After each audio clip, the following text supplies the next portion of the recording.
The following announcement is brought to you by the Xtreme World Order. Ladies and gentlemen, boys and girls, soldiers of the Xtreme, hello, and welcome back to That Xtreme Wrestling channel. My name is Samson. I am the Xtreme Gaming Guru, back again, bringing you a video I said I wasn't gonna make. I said I was done with this type of video, but here I am again, back with another custom difficulty sliders video for WWE 2K22. I got a lot of comments in the comment section. Pretty much the most popular videos on my channel right now are my sliders videos for whatever reason. And I get a lot of comments on those videos asking for more of an explanation for the sliders, as well as what sliders I am currently using for my universe mode, which is CPU versus CPU. They get pretty good matches. The CPU goes hard. And people want to know what kind of sliders I've been using, so I figured I'd do one more sliders video to show you my personal custom gameplay sliders for WWE 2K22. So let's get into it. Now, right off the bat, all this stuff in gameplay and presentation, it's all pretty much your personal choice. I personally prefer to play on difficulty legend. I find the AI behaves a little bit more the way I like. I like the timed minigame for my pins. I like held button input. A lot of people actually don't know what that means. You just have to hold down the displayed button as opposed to, button mashing. I've never been a button mashing fan. So now you know. Allow held input for minigames, turn it on, just hold the displayed button, you're good to go. We're going to get right into the meat and potatoes, like I said, presentation. Personal preference, do whatever you want. I personally say, turn off all the HUDs, turn them all off. You don't need them, get a feel for the game. But moving on to the meat potatoes, the sliders, the balancing section. Now, AI standing strike reversal rate. This is how often the computer is going to reverse your standing strikes. Pretty easy to understand, right? Higher the number, aka closer to 100, the more often the computer is going to reverse your standing strikes. I have it set at 80. They're going to reverse pretty often, but still going to be able to get some strikes in there. Standing grapple reversal rate. Once again, same thing. Anytime you're standing, you go to grapple your opponent. This is how often the computer is going to reverse your grapple.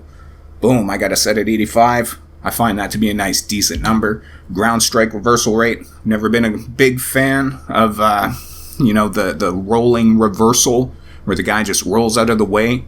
And, ground strikes really don't cause that much damage. I play this game a little bit differently than everybody else, so I put it at 35. That means I'm going to be able to land a little bit more ground strikes, and it is the way it is. Ground grapple reversal rate. Man, slow down. Now this is once again how often the AI will reverse your ground grapples. I have it set fairly low, but not so low that they don't reverse. So you're actually going to see reversals there. AI finisher reversal rate, how often the AI is going to reverse your finisher attempts.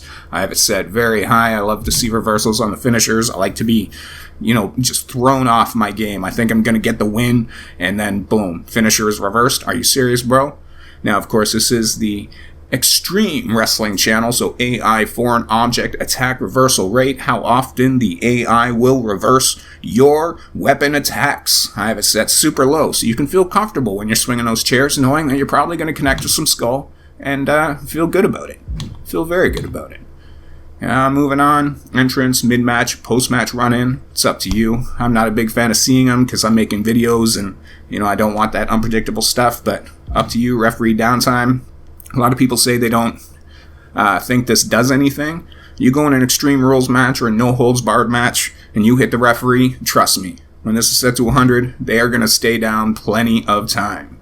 Now, basic reversal windows. This is all the reversal window, how much time you have to hit the reversal button when they're doing their move, when the CPU is doing a move against you. The higher the number, the more time you have to hit that button, the less, aka where I have it set at 0, you got to right on. If you don't have it right on in that split second timing, you're not going to get the reversal. And the way I have it set up, you're not going to get any like reversal prompts or anything like that. So it's just a guessing game. You got to play by feel. That's how I like it. That's why I have every single one of these ground attacks, signature reversals, weapon reversals, everything set to 0. I want it to be that split second time, and if I don't get the reversal, then I don't get the reversal. I take the move. That is perfectly fine. I actually don't try to reverse every move in this game. I like to take a lot of damage and make those come from behind victories. So this is straight up for me.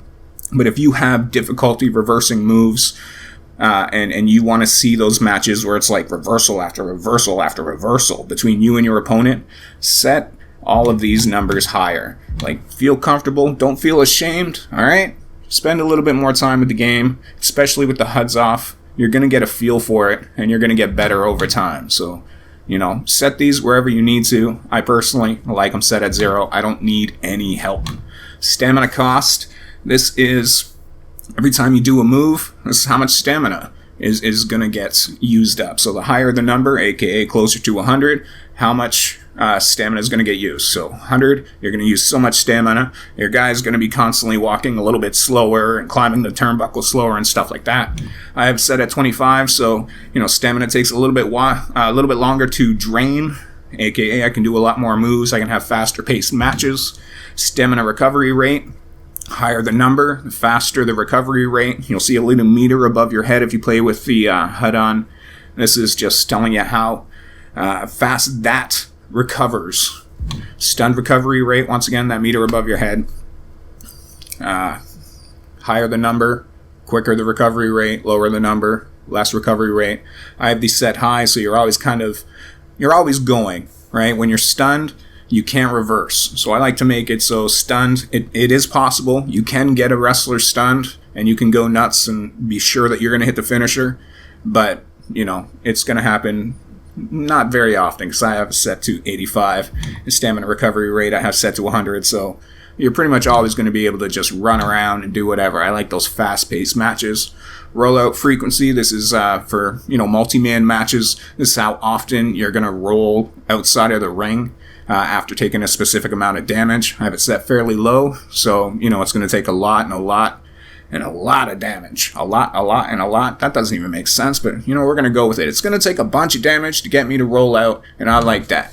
Rollout duration, this is how long you're going to stay out there. Once again, I have it set low, so I'm not going to have to stay out very long. I'm going to be able to get back into the action fairly quickly, but if I were to set this at 100, you'd be out there for a while, getting your stamina back and all that stuff. Stun gain, this is every time you get hit, how much that stun meter is going to increase. I have it set fairly low, so once again, I don't really have to worry about getting stunned. Stun duration, if they do manage to get me into a stun, this is how long you're going to stay in that stun. So right now, I have it opposite to what I have with all the games. So it's going to take a while to get me into that stun state, but if you do get me into that stun state, I'm going to stay in it extra long, because I have it set fairly high here. 75's kind of mid-range. Well, it's not mid-range, but what I like to do, vitality, regen, cooldown. This is all like self-explanatory. Like, do I really have to go through all these stuff? You guys know exactly what this stuff means. It's how quickly the regen meter cools down and how quickly it builds up. Now, AI difficulty damage scaling. This one, everybody, so much controversy with this one. This is basically how much damage you do to the opponent and how much damage the AI does to you. So right now I have it set at 65. I think in regular it's on 50. But the closer you go to 100, all right, means you are going to you're going to hit your opponent with a finisher, and you're going to pin them, and they're going to kick out at 1. And you're going to hit them with another finisher, they're going to kick out at 1.5. So you hit them with another finisher, and then they kick out at 2. And yeah, it just goes on and on, because every time you hit a finisher, it's taking off this tiny little bit of damage, because the difficulty scaling is totally off balance to the AI side. Yet, if they hit you with a finisher, ooh man, you'll be lucky if you can kick out a 1 or 2 finisher when this is set on 100. So I like to set somewhere in the middle. Gives me, unpredictability. I never know if they're going to kick out a finisher. Sometimes they kick out a 1. Sometimes they kick out a 2. Sometimes, they don't kick out. And I don't even have to hit them with a finisher. I just get them a regular pin and they're done. So 65 is where I like to put it, but personal choice for you. Drag escape difficulty. When they're carrying you around and dragging you around, this is how hard you gotta mash that button, or if you're like me and you're using the rapid button press, how long you gotta hold those buttons down to get out of the carries and drag. The higher the number, harder it is to get out. There you go. That's my personal gameplay balancing sliders. I find, with these sliders, I get, exciting, fast-paced matches. I find it extremely unpredictable. Like I said, I never know how many finishers it's going to take to put them down. It's usually 2 or 3 finishers, or just a tremendous beatdown, putting 3 people through tables, and then I'm getting the win. But overall, it's not the most difficult set of sliders, but it's geared to how I like to play. I don't mind taking ground moves. I don't mind taking moves at all. Like I said, I like those come from behind victories, so I have my sliders set to take advantage of that. And like I said, I like those weapons. This is that Extreme Wrestling channel. We gotta feel free swinging those weapons. Anyways, guys, the only other thing I do have to say is when you are playing with these sliders, always play with the special meter and everything, that little match options. You go into the match options, it's got the special and finisher. Put it on slow. Slow is the way to go. It's the best way for realistic matches. But if you got to have a quick match that you got to go out for work or something, you want to squeeze in a quick match, put it on high, get your finishers, boom, blast through a match like nothing. But anyways, guys, I hope you enjoy my personal video game WWE 2K22 balancing sliders. Let me know in the comment section what you guys think. Hopefully I explained everything clear enough for you that you understood what I was talking about, and you can go ahead and make your own personal sliders. If you enjoy these sliders or any of my videos, feel free to hit the like button and subscribe, join the Xtreme, and I will talk to you guys in the next one. Until then, goodbye and good night. Bang. Too sweet, guys. Too sweet.